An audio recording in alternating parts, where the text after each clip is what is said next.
Luckily, there's not much. Fine. We're recording. Let's go. Okay, so in this month's RCOA bulletin, there was a couple of articles that I was reading. One is called the Bezos Method to Enriching Journal Club, which was done out of 2 Scottish hospitals about trying to change how we do journal clubs, so making it a little bit more discursive. So I thought I'd have a go. So this is the article, and there are 2. If you click on it, there's 3 main principles that comes out of this Jeff Bezos method. It's one that you start in silence, and during that silence, the person presenting it gives you the paper. So I've actually got the paper to give you, so we're just going to read it together. We're not like a kindergarten, but you can read it. So it means that you don't have to prep, and also it's fresh in the mind. The other rule is, he calls it the 2 pizza rule. So the number of people in the meeting should be enough to share 2 pizzas. I mean, my husband pointed out he can eat a large one of those on his own. So this could be a very boring journal club. But yeah, maybe in America, pizzas are larger. And the third one is no PowerPoint, which the irony being I've put together a PowerPoint. And the point I think he was trying to make with the no PowerPoint was that you can kind of pretend that you have knowledge by sticking some stuff on the slides and then clicking through it, but actually there may not be an embedded learning. So anyway, I thought we'd give it a go. So then I had to think about which article I was going to go for. And also then, if you flick the slide, within this bulletin there was this article called The Elephant in the Anaesthetic Room. And I read this shortly after a call with James and Bryn, actually, of where I had to draw up drugs down in ED, which was probably the most chaotic I've felt in the last couple of years, because I couldn't find anything, and everything looked different to up here. And it was it wasn't a rush scenario. James had the patient quite safely, but it needed to be done in a timely manner, and I think it's not always that easy to find stuff down in ED. And this gentleman here was talking about, in this article, was talking about, why do we draw up all these drugs? So the tray is an example of a gynae list that he did in one day, and those are all the drugs that he drew up. And in his references, he alludes to a couple of papers. So if we go to the next slide, Carter. This was mainly the key point I took out of this, that should we be switching to pre-filled syringes like we've done with metaraminol? Would that lessen drug errors? And then he used this thing about it's almost like trying to put a plug on a defibrillator and then using it. We're drawing up quite key drugs in a hurried sense. So I thought, okay, well, I'll go away and find a paper on drawing up drugs. And there were a few of interest. If we go to the next slide. So one of the points that he made was, as anaesthetists, do we have self-recognition and self-reporting of errors in our drug drawing up? If you click again, so the question is, how often do you think you make a medication error? And just kind of think about an answer of what you think, and how many drugs you draw up, how often. And I think when self-reporting of anaesthetists, if you click on them, you can click twice, the self-reporting was about 100 to 300 cases. And then, next slide, there we go. But actually, one of the studies that this man was creating was on observational cases with an independent observer. There is probably an error per 1 to 2 cases, thinking how many medications we're giving, and 1/3 of those errors do lead to an observed adverse event. They weren't particularly clear on this, but it seems to be mostly around ephedrine and metaraminol use of drawing up of vasopressors. So this is the paper we're actually going to have a read of. So I've got the paper here, and this one was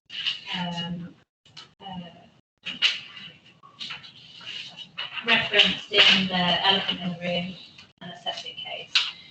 It's not overly long, which is handy. Oh, it's my husband's weird non stapler. That's cool. So you can pause if you want, cut it. So if we just take 5-10 minutes to read the paper, have coffee, think about it. Do I pause just on here? Just keep recording.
All right. So, it's not a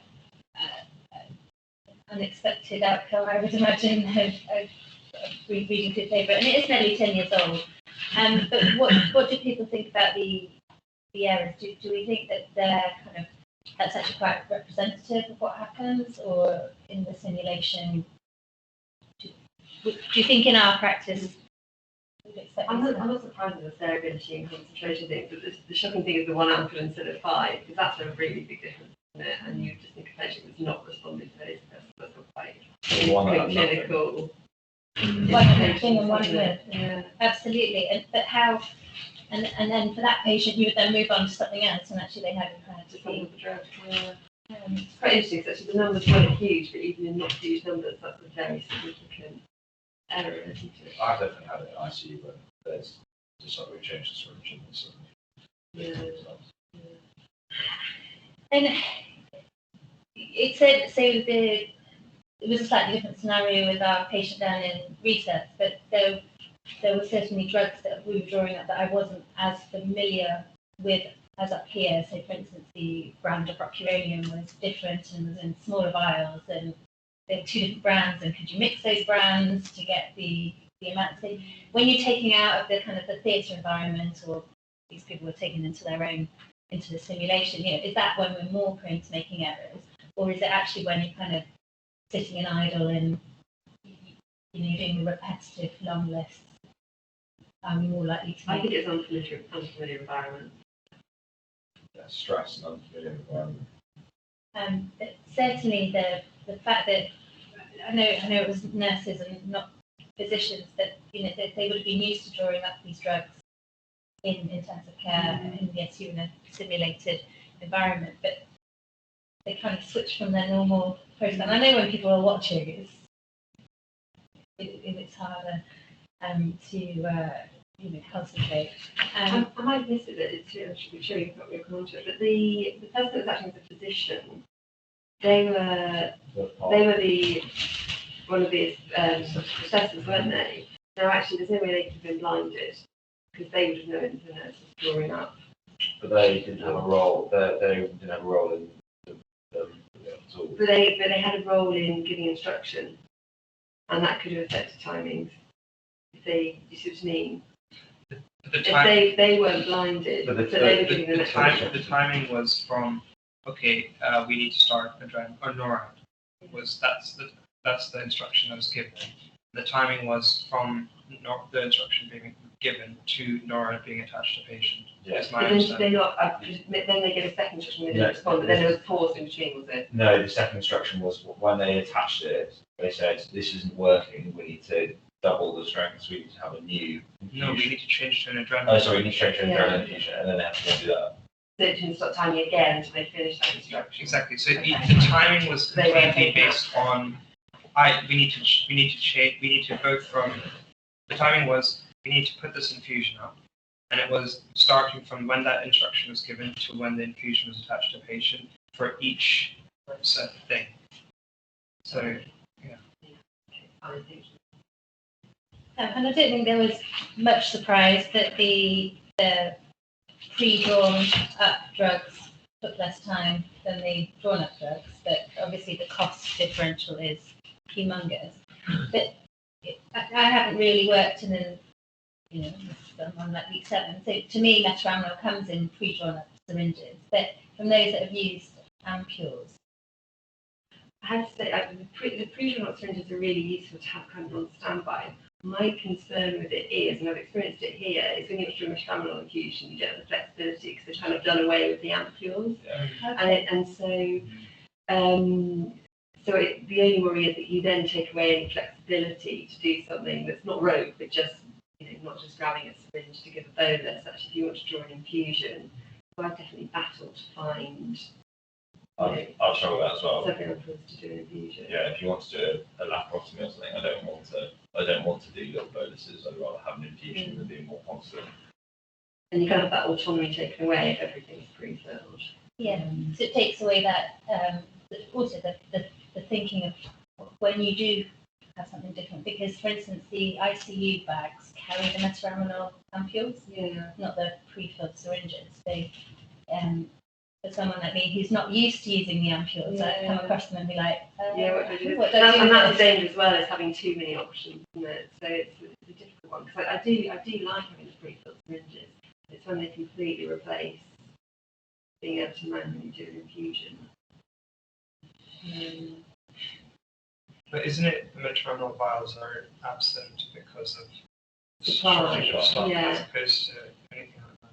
I hope that's the situation, but I've quite often been met with, oh, we've got the pre-filled syringes, and I'm like, no, that's not what I want.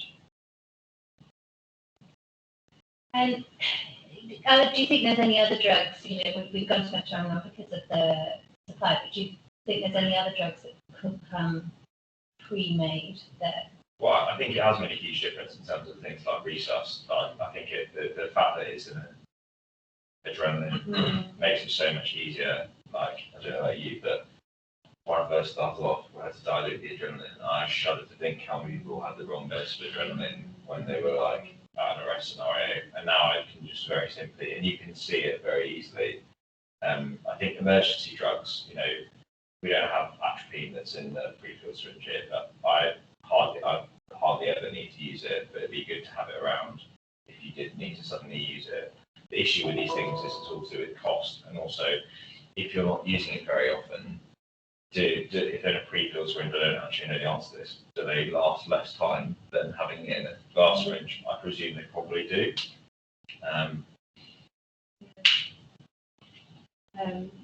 Do you know the pre-filled syringes that really scare me, the saline ones downstairs?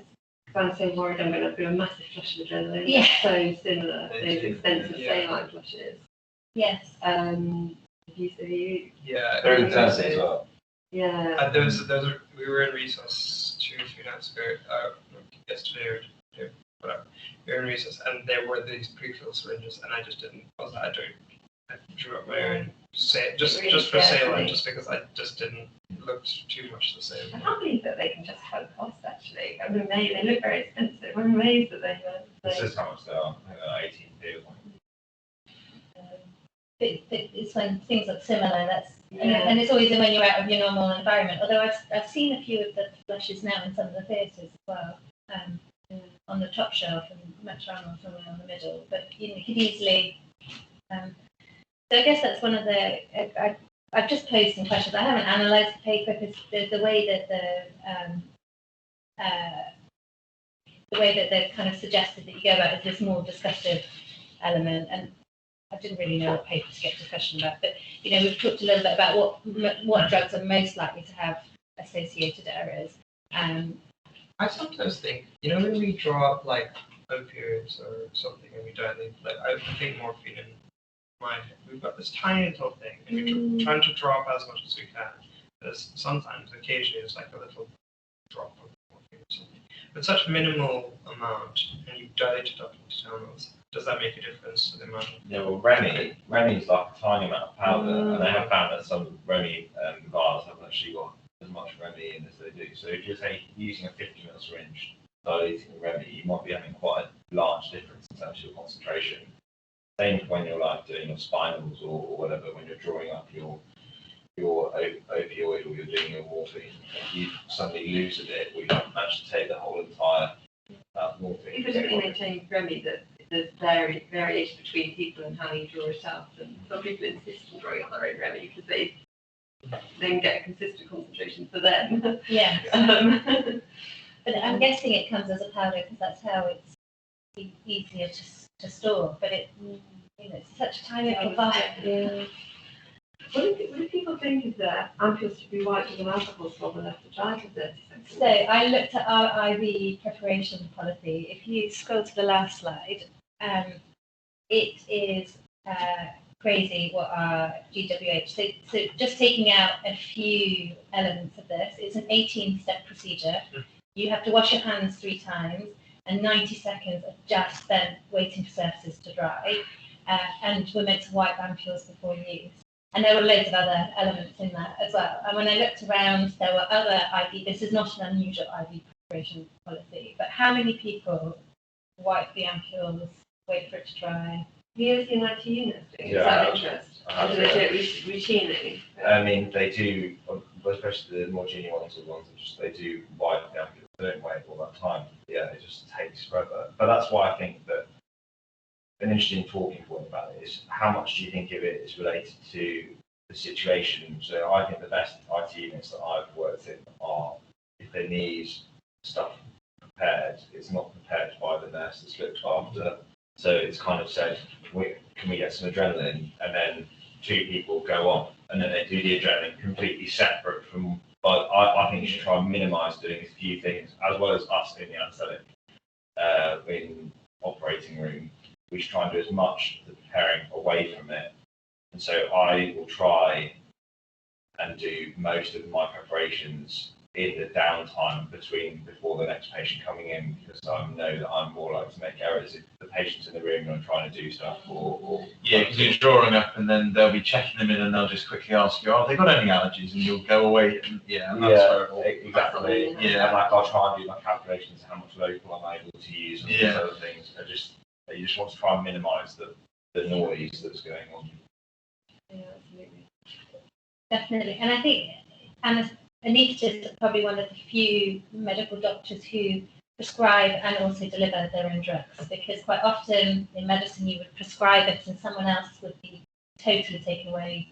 They would draw up their own typing and it would be administered by someone else. So you almost lose that 2-person check in that we decide that's what we're going to give and then we give it. There's no checking, whereas the nurses do tend to do that 2-person technique.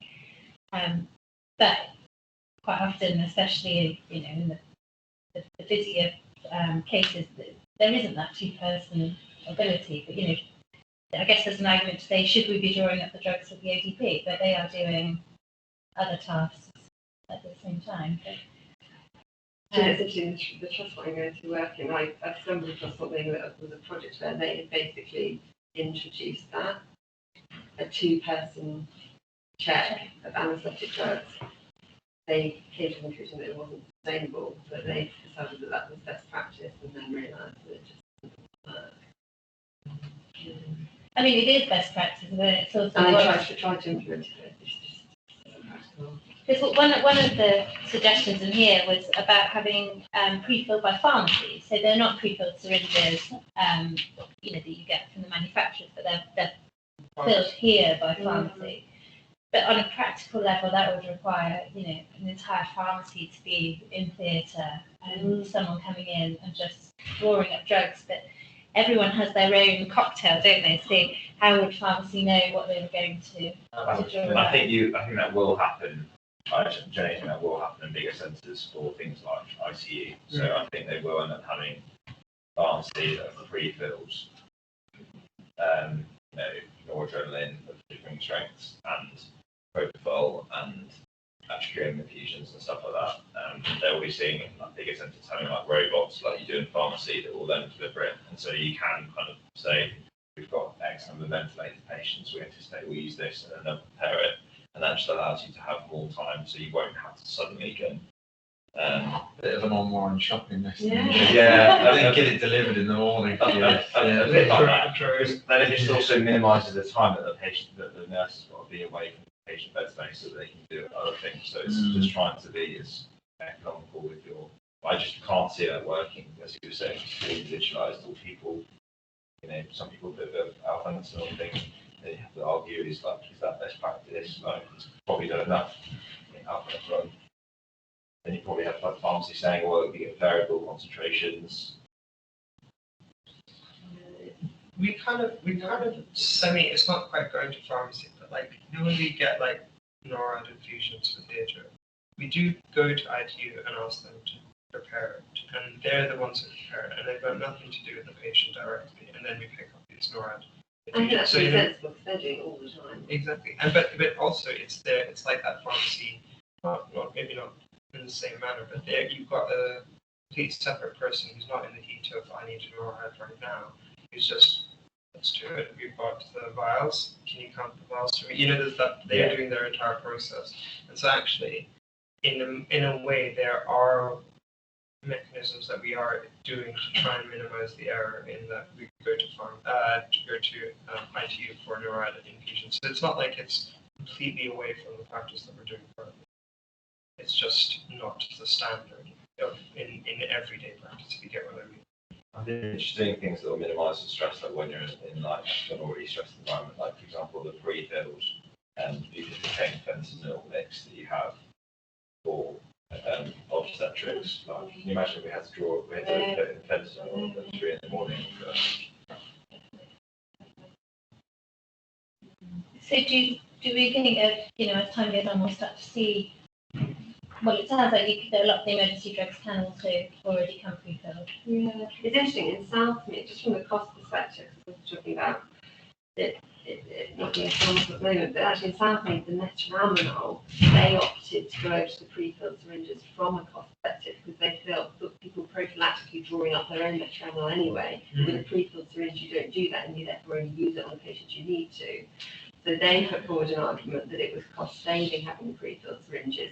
It stopped the entire theatre complex drawing up their own metaraminol every list, which is interesting. Which I would agree with actually, because I think having shifted to you having to use these metaraminol smaller syringes, I feel like we are using ephedrine as the first line more often, and people are just like, yeah, okay, we'll use the ephedrine that we tend to drop anyway, and if I need to, I'll use the metaraminol. This is not anecdotal, and this is my own recollection, so maybe wrong about it, but I do definitely think that there's much less wasting of metaraminol than there was previously, because every day you drop the full metaraminol syringes and you dilute them down, and you divide them up so you wouldn't be giving the 20 for the patients, but still half the time a lot of it would go to waste. So I definitely do think there's been a reduction in use of metaraminol.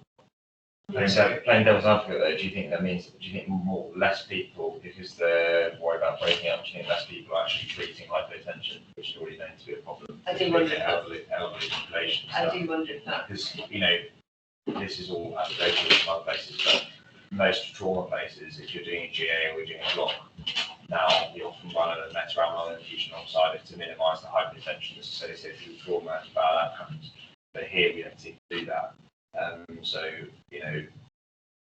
I think it's relatively rare to see people using boluses of metaraminol or even infusion. Like, for some reason there's a reluctance to put central lines in laparotomies, but it doesn't seem to be that common. I would say it's less than half that end up on a metaraminol infusion in theatre almost sometimes, which surprises me. If they're low risk, they're less than 1%. I'm creative, I have from those just attach one with them, not use it, I have it there. Yeah, that's what I would do as well. It's one way to But they're already going to ICU, their cost dropping the ocean really. But also, do you draw it up and have it there because it's a reassurance that if you needed it, you wouldn't then have to go through that process? It's the fact of drawing it up calmly. Yeah. And it's ready to go for just the delay. And I don't have to rummage under the drapes to access. Yeah. Connecting it. It's just something, it's just taking the factor out for me that I've got laser press up and just infuse in seconds. Overall would be better for the patient, should you I not think use so, it? yeah, a bit smoother, but yeah, I don't always use it. But more often than not, I use a little bit. If it's someone that I've thought to make it up, because it's there, I probably am a little bit more on their blood pressure than I would be if it wasn't there. And the something that I asked when I started last year was, where on the syringe, this isn't a good example of the syringe, but where on the syringe are you drawing stuff up to, especially when you're diluting? And the varied answers I got was huge. And in a 50 ml syringe, it probably doesn't matter as much, but some people seem to take the top of the bevel bits of the bung, some take like the top of the black line, some take the bottom of the black line, but you're actually looking at a mil, sometimes 2 mil difference in the 10 ml syringe, depending on where you are drawing it up. So that would have a knock-on effect as well. So I don't think there's any more questions that we haven't really discussed, but I was just trying to find a paper that would cross cross all the different levels of training that we've got. But the one thing that made me think about the the pre-drawn up syringes is you've still got to check what's on the label. So yes, the adrenaline is 2 different colours on the emergency trolley, isn't it? And you've just got to know which one to go for, the purple or the green, depending on if it's anaphylaxis or Green's allergic. There's a pre-drug attribute. There's a pre-drug attribute in most places now. And there's another one for the anaphylaxis versus it's all the same now. So my understanding, and again, correct me if I'm wrong, is that the pre-filled syringes are all 10,000 for, 1 in 10,000 for arrest. And then if you want to do anaphylaxis, then you have the vials of 1 in 1,000. And then you just draw them up. So when you're doing anaphylaxis, you draw it up. When you're doing cardiac arrest, you do the pre-filled syringe.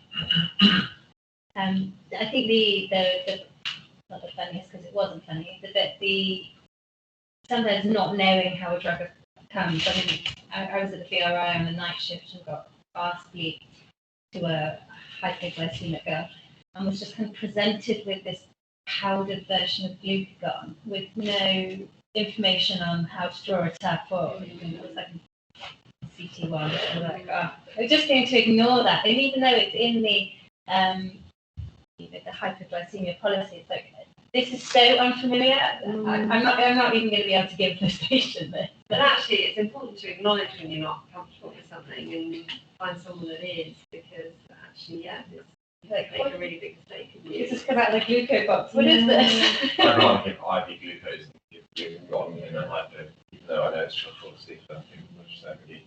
But Yeah, if it's it's also familiarity. something It's you're safe not to do something familiar with. familiar. It's like the whole bio and propofol metrics. Actually, it's just safe to do it if you're familiar with doing propofol. That's what you should be doing.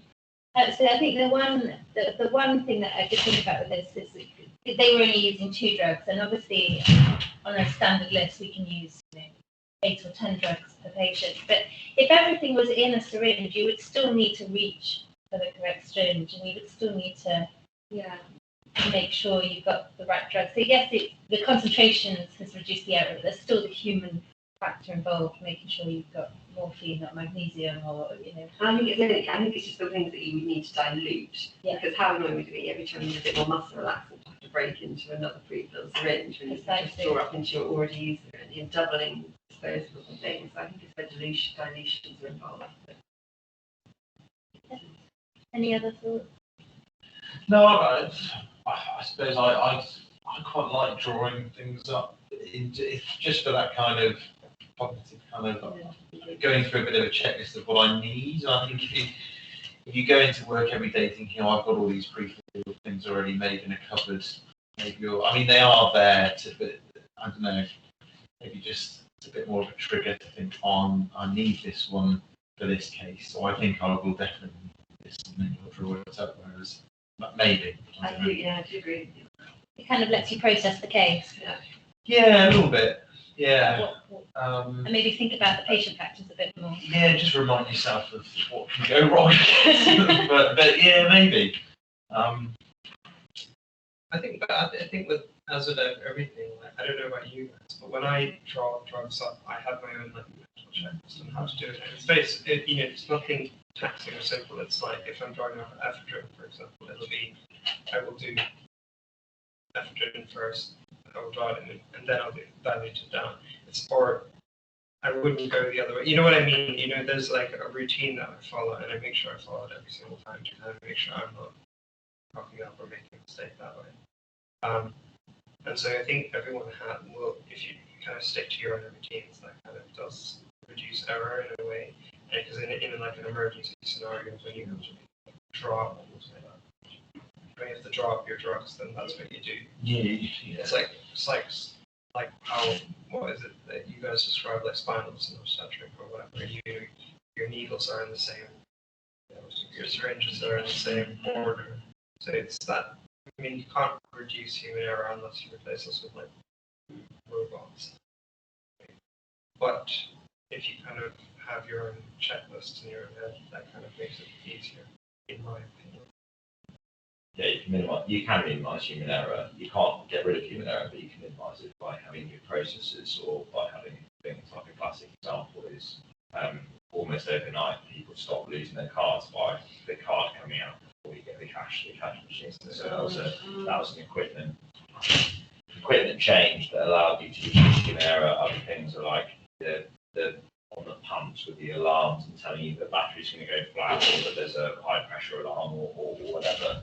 And there are other things you can do, like to avoid hypoxia, not less so on these machines, but the classic machines, the option's always on the far left and it's bridged and it's bigger, so that if you want there, you can kind of feel that the option's going on. And the same with like the nitrous and the fact that you've got a hypoxic guard, that if you try and turn the nitrous on, it won't give you a hypoxic mix because you'll get the option as well. So there are things that you can do in equipment and processes as well that can reduce your chances.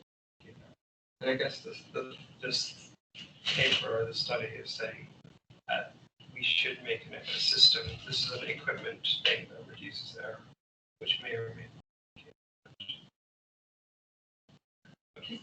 Just going back to the ED experience, I'm always hated drawing up drugs in ED. It's horrible. You're literally like asking for, I need a syringe, I need a drawing up needle, I need a drug, oh, I need another. And there's no space, No. there's no clear side. No, and it feels so inefficient during the process. And I'd say it's often not possible because you just end up even somewhere else and you end up in ED and you just have to draw them up there. But if I have any kind of warning and I'm in theatres, I sometimes grab my own stuff in a tray. But familiar ampules, got all the syringes and drawing up these, I sometimes just run down with my own tray. I haven't drawn it up before I go, but I just know that I've got a few basics that I'm happy with. Which, as I say, it's not always possible, but I agree. I hate to bring up an ED. It's always really stressful. Okay, Thank you. how do I start? Just need to See the